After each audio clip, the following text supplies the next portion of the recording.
Wow! এজনীচোন Padumi তাইকে মাত এষাৰ দি থৈ আহোঁগৈ ৰ অ' পদুমী খোৱা বোৱা কৰিলি নাই ভাত পানী বনালি নে নাই পিছে খুৰীদেউ সেই কি কৰিম আৰু মোক ভাতকেইটা বনাই থৈ আহি পেলাই এয়া আছোহি আৰু সেই কুখনকে মাৰো বোলো বনবোৰ ইমান গজিছে বনালোঁ দিয়ক এই মাত্ৰ ইমান গৰম বনাই থৈ আহিছোঁ গমে গমে খাব নোৱাৰি নহয় সেইকাৰণে বোলো বনাই থৈ আহি লৈ পেলাই অকণমান বোলো বাহিৰতে ৰৈ লওঁ আৰু কুখনো অকণ মাৰি লওঁ কিহে বনালিনো এইজনীক উস্তাদি মাৰি কওঁ ৰহ মাংসই ৰান্ধিছোঁ বুলি ক'ম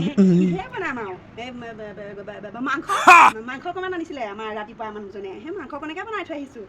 মই আকৌ খালী ভাত খাবলৈ নোৱাৰোঁ যে দালি চালি হ'লে মোৰ একে ভাতেই নাযায় সেইকাৰণে মাংস অকণমান বনাই থৈ আহিছোঁ তাকে বোলো এইকণ চাফা তাফা কৰি লৈ পেলাই ভাত বহাই খাওঁগৈ আৰু ইমান গৰমত বেছি মাছ মাংস খালে হাগনি হ'বহে চাবি নহয় খুৰীদেউ মোৰ একো নহয় মই মানে সেই মাছ মাংস নহ'লে মোৰ একে পেটলৈ ভাতেই নাযায় যে সেইকাৰণে মৰমতে মানুহটোৱে অকণমান আনি দিছে খাম আৰু এতিয়া হয় নেকি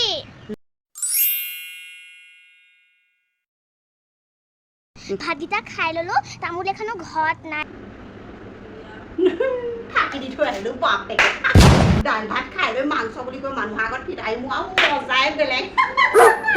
এতিয়া একদম দালিয়ে সৈতে ভাত কাঢ়ি মাৰি লওঁ তাৰপিছতহে গৈ গমগৈ আকৌ একদম মাংসই খাই আহিলোঁ বুলি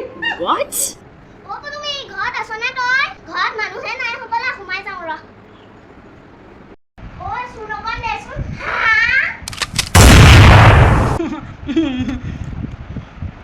ভাত খাইছোঁ দালিয়েহে মকা মাৰি আছ নহয় মানে মই মাংস ৰাতিলৈ খাম এতিয়া দালিখিনি পেলনি যাব যে সেইকাৰণে দালি দিয়ে খাই ল'ম বুলি ভাবিছোঁ